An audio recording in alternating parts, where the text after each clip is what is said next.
이 새벽 말씀이 은혜와 축복이 되시길 기원합니다.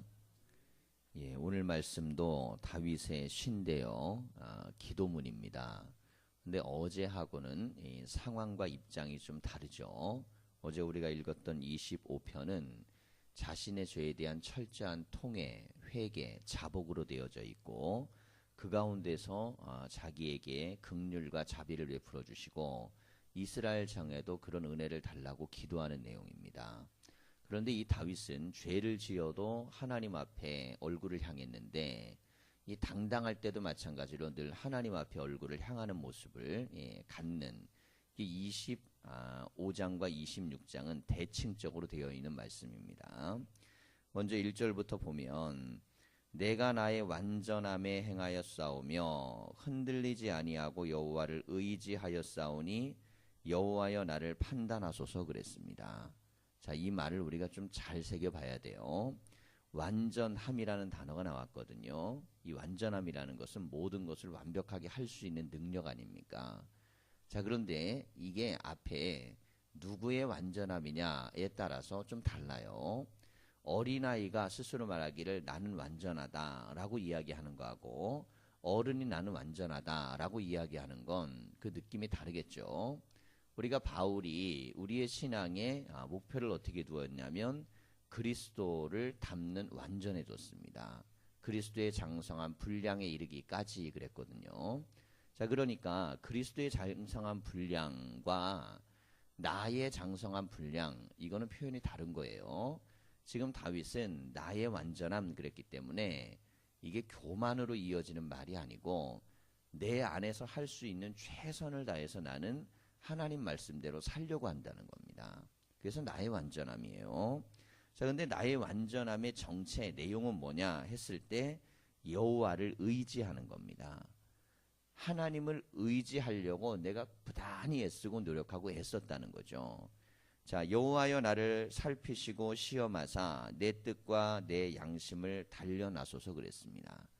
하나님이 그걸 나를 시험하셔도 좋다는 거예요. 내가 얼마나 하나님을 의지하는지.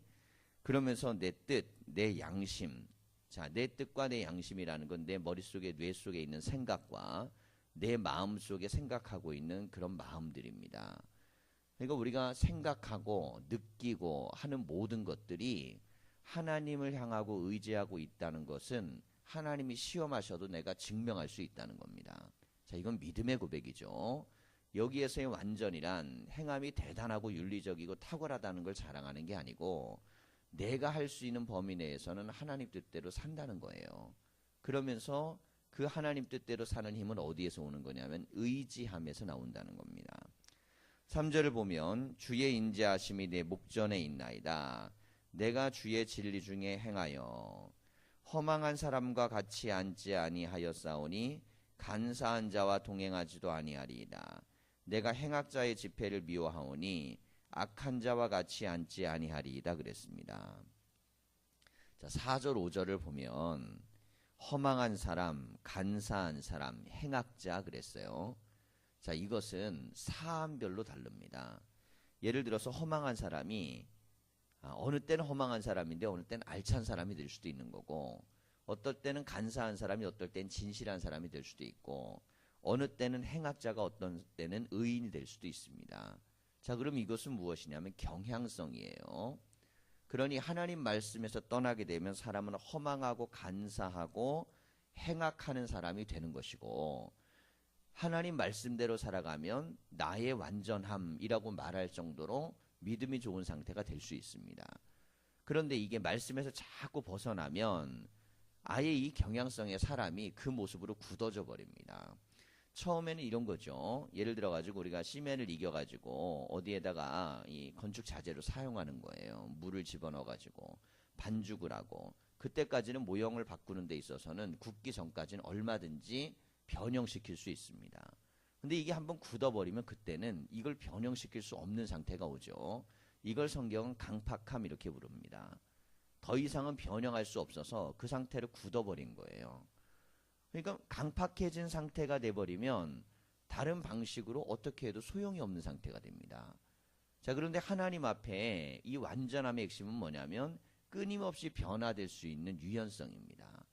그러니까 여호와의 말씀을 의지하니까 가라 그럼 가고 서라 하면 서고 하나님이 원하시면 하고 하지 말라면 안 하고 자 이것이 바로 다윗이 갖고 있는 중요한 믿음의 자세예요. 자 근데 그렇지 않은 사람들을 봤더니 자기 뜻대로 자기 마음대로 인생을 살아가는데 그들은 굳어있는 벽돌처럼 변하지 않고 그런 경향성을 나타내더라는 겁니다.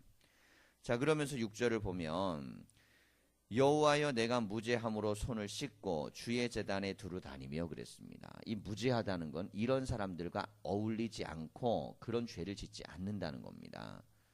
그리고 하나님을 의지하고 말씀대로 사는데 그러려면 나는 어떻게 해야 되는가? 자신은 제단 앞에서 살았다는 겁니다. 자꾸 하나님 말씀 앞에 오는 거예요. 그리고 하나님 앞에 와서 예배를 드리고 그걸 통해서 내가 하나님을 의지하고 말씀대로 살려고 부단히 애를 쓴다는 겁니다. 자, 감사의 소리를 들려주고 주의 기이한 모든 일을 말하리이다 그랬습니다. 하나님 제단 앞에 나오고 나서 밖에 나가서는 내가 허망한 짓을 하거나 간사한 짓을 하거나 행악하는 짓을 하지 않고 계속 나는 하나님이 주신 은혜를 간증하고 고백하고 다닌다는 겁니다. 자, 이게 결국 뭐냐면 관계와 말에 대한 문제예요. 신앙에 대한 건 관계와 말이라 그랬죠. 지속적으로 계속 우리가 수요일이든 금요일이든 나오는 말씀들을 통해서 보는 것들을 보면 성경의 모든 메시지 핵심들은 관계와 말입니다. 관계는 예수님이 우리에게 주셨던 중요한 이 계명에 나타나 있어요. 하나님을 사랑하고 내 이웃을 하나님 너의 몸처럼 사랑하라. 이 관계에 대한 문제고 그리고 말에 대한 문제는 우리가 데살로니가전서 이야기하는 것처럼 우리의 말이 가지고 있는 영향력에 대한 거 이런 것들이 계속 우리에게 주고 있는 메시지는 무엇이냐면 복음이라는 것은 잘못된 말을 버리고 하나님이 기뻐하는 말을 선택하는 겁니다. 그 기독교를 우리가 증거할 때 뭐라 그러면 복음이다 이렇게 행하거든요. 이게 말로 전하는 거예요 우리 거는. 근데 이 말의 내용이 뭐냐면 하나님이 사랑이시라는 겁니다. 하나님이 사랑이시고 하나님이 구원이시라는 거예요. 그럼 하나님이 사랑이시고 구원이신 거를 증명할 수 있는 행위가 뭐냐면 십자가입니다. 이 복음은 행위에 대한 말로의 증거예요. 희생에 대한 사랑에 대한 증거가 복음이기 때문에 다윗이 지금 자신이 제단 앞에 서서 말씀을 듣고 은혜를 받고 나는 하나님이 나를 향해서 하셨던 기이한 일들을 간증하면서 지내겠다는 거예요.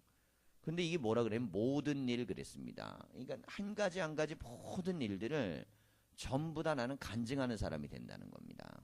그러니까 위의 사람처럼 되지 않으려면 제단 앞에 말씀에 은혜를 받고 간증하는 사람이 돼야죠. 이게 지금 다윗이 인생에 대해서 자기는 어떤 경향성을 갖고 살겠는가라는 걸 하나님 앞에 고백하는 기도입니다.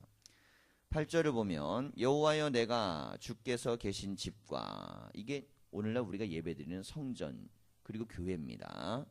주의 영광이 머무는 곳을 사랑하오니 자 주의 영광은 어디 머물겠습니까? 사랑하는 곳에 머물고 하나님의 뜻이 이루어지는 곳에 머뭅니다.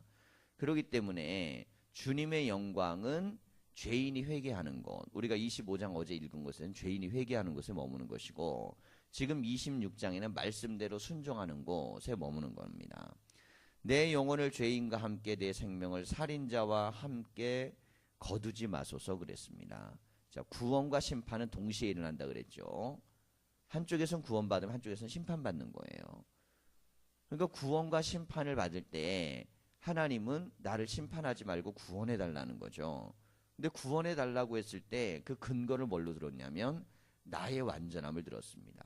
이 나의 완전함이라면 하나님 말씀대로 제가 할 수 있는 데는 최선을 다했으니까 하나님께서 나를 구원해 달라는 거예요. 세상을 심판할 때 그 심판에서 나를 건져 달라는 거죠. 핵심은 믿음입니다. 하나님을 의지하는 믿음을 갖고 말씀대로 살려고 하니까 저를 건져주시고 구원해 달라는 거예요. 그들의 손에 사감이 있고 그들의 오른손에 뇌물이 가득하오나 나는 나의 완전함에 행하오리니 그랬어요. 나의 완전함이 앞에서도 뒤에서도 반복됩니다. 시편에서는 앞뒤로 반복되면 그게 주제어예요. 그리고 앞과 뒤는 반드시 안에 있는 내용을 감싸게 돼 있다 그랬죠. 오늘 말씀에서는 나의 완전함이라는 것이 가장 중요한 말인데 이게 하나님을 의지하는 의지. 행위로서는 제단 앞에 나오는 것. 제단 앞에 나왔다가는 끝나고 나서는 주의 기이한 일을 증거하는 간증의 삶을 사는 것. 이게 바로 믿음의 자세입니다. 이게 신앙생활이 이런 흐름을 가져야 된다는 거예요. 자, 나를 속량하시고 내게 은혜를 베푸소서. 내가 아무리 완전해도 죄는 있다는 거예요. 허물은 있고 부족하다는 거예요.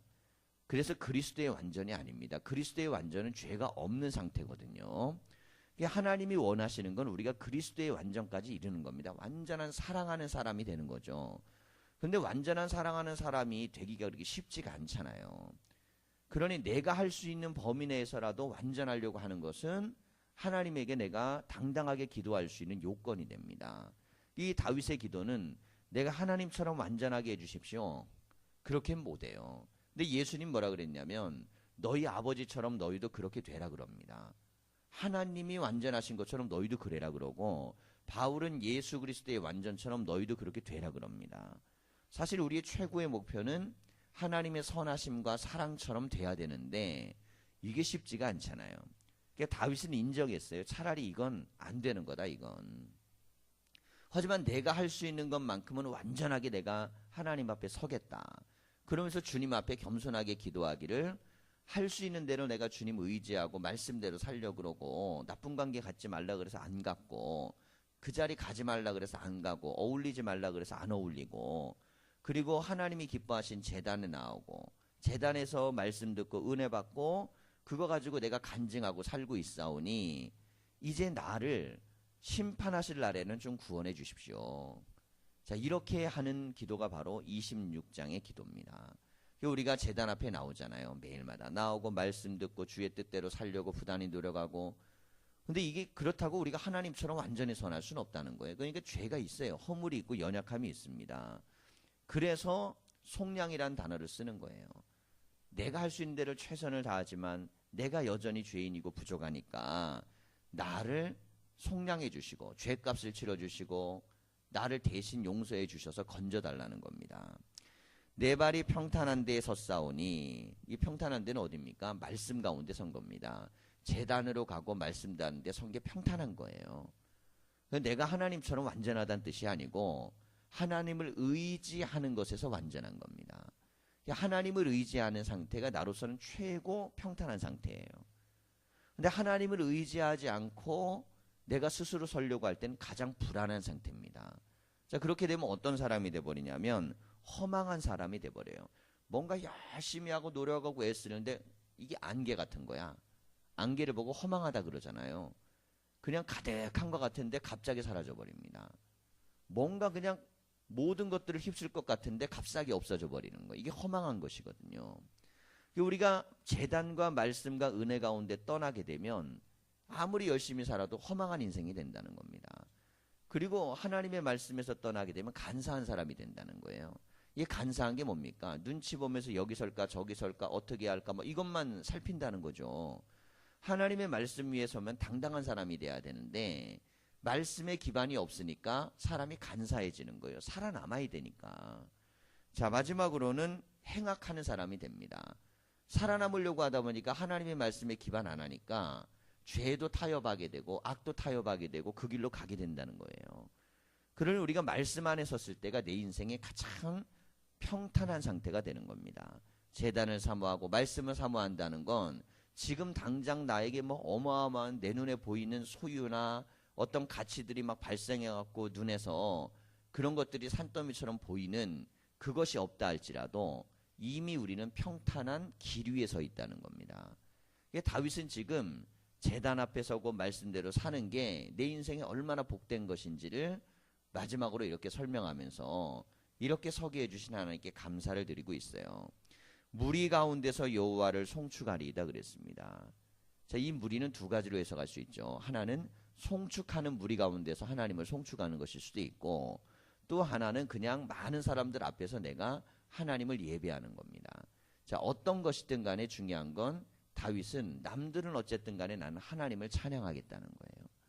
다른 사람들은 어떤 길로 가든 간에 나는 하나님의 말씀, 제단 앞에서 예배를 드리고 말씀대로 순종하는 믿음의 삶을 살겠다는 겁니다. 자, 이게 기도의 구조가 시편은 어떻게 돼 있냐면 하나는 과거의 삶의 행적으로 돼 있고 그리고 두 번째는 내가 앞으로 살 결단으로 돼 있습니다. 근데 이 25장에서는 과거의 행적은 죄잖아요. 허물이 많고 죄가 많아요. 그러니까 하나님께 통회하고 자복하지만 미래는 뭡니까? 말씀대로 살겠다는 결단이에요. 자, 그런데 26장에서는 과거 행적이 뭐예요? 그래도 좀 당당해요. 내가 죄 짓지 않고 하나님 말씀대로 살려고 부단히 했었어요. 그러니까 당당함이 좀 있습니다. 근데 미래에 대해서도 뭐냐? 미래에 대해서도 죄 짓지 않고 당당하게 살게 해달라고 하나님께 간구하면서 찬양하고 예배하는 삶만 살겠다고 결단하는 겁니다. 이게 과거가 어쨌든 간에 미래는 전부 다 찬양과 예배의 결단이에요. 이게 다윗은 평생 죽을 때까지 이렇게 살다 죽었기 때문에 하나님이 가장 사랑했던 왕이 된 것이고 다윗의 신앙이 이스라엘의 모범이 된 것이고 그의 믿음의 행태가 모든 사람들에게 신앙으로 따라가야 될 길이 된 겁니다. 사람은 누구나 가다 욕망이라는 게 있어요. 다윗도 권력의 욕망이 있었고 왕이 되었고 그리고 그 과정에서 많은 갈등을 빚었고 인생을 살다가 행악자도 만나게 되고 원수도 접하게 되고 고난도 당합니다. 그 인생이 살아가면서 치열한 인생을 사는 모든 것들의 대표성이 다윗도 그런 걸 다 살아냈는데 그는 어떤 상황 속에서도 여호와의 제단을 떠나지 않고 말씀을 벗어나지 않고 하나님 앞에 기도하는 삶을 포기하지 않았습니다. 잘할 땐 잘한 대로 못할 땐 못한 대로 그리고 자기가 능력이 있을 때 있는 대로 없을 땐 없는 대로 어떤 상태에 있든지 간에 여호와 앞에 나가고 믿음대로 사는 것을 거부하거나 떠나지 않고 그 자리에 있었어요. 그게 바로 평탄한 길입니다. 우리 시편 23편에서는 의의 길로 인도했다 그랬죠. 이 의의 길이 좁고 협착한 길입니다. 근데 남들이 보기에는 참 불쌍한 길인데 사실은 양은 그 길로만 가야 사는 거예요. 하나님이 인도하신 고난을 그는 그렇게 표현했습니다. 자, 그런데 어느 때는 고난의 길을 의의 길로 했는데 지금은 제대로 인생을 잘 살고 평탄하게 살았어요. 자, 이것은 또 하나님이 나에게 주신 평탄한 길이라고 표현해요. 길이라는 게 이게 과거부터 미래까지 가는 어떤 눈으로 보이는 것을 은유화해서 표현하는 것인데 인생에 대한 모든 여정을 하나님이 나를 도우셨던 것, 함께 하셨던 것, 은혜로 표현하는 겁니다. 우리 인생의 모든 건 길이에요. 근데 어떤 길로 우리가 보느냐? 하나님이 나에게 은혜를 주신 길로 보느냐? 아니면 하나님이 나를 버리신 길로 보느냐? 다윗은 어떤 상황에서도 모든 길은 하나님이 주신 은혜의 길입니다. 그게 의의 길이냐 평탄의 길이냐 표현은 다르지만 어느 땐 고난이고 어느 땐 정말 편안한 길입니다. 그래도 모든 길은 하나님이 주신 거고 어떤 상황에서도 그는 항상 기도한 거고 그리고 제단을 가장 사모했습니다. 그의 표현에는 제단, 주의 집 이런 표현이 많아요. 우리가 교회를 사랑한다는 건 하나님이 그곳에서 우리를 말씀 가운데 만나시는 거고 꼭 제단에서 만나면 다윗은 뭐라 그래요? 내가 주의 뜻대로 살겠습니다 그래요. 그러니까 제단 가가지고 하나님 말씀을 듣고 말씀대로 살겠다고 결단하는 겁니다. 이건 부단히 오늘 현재적으로 계속 결단하는 거예요.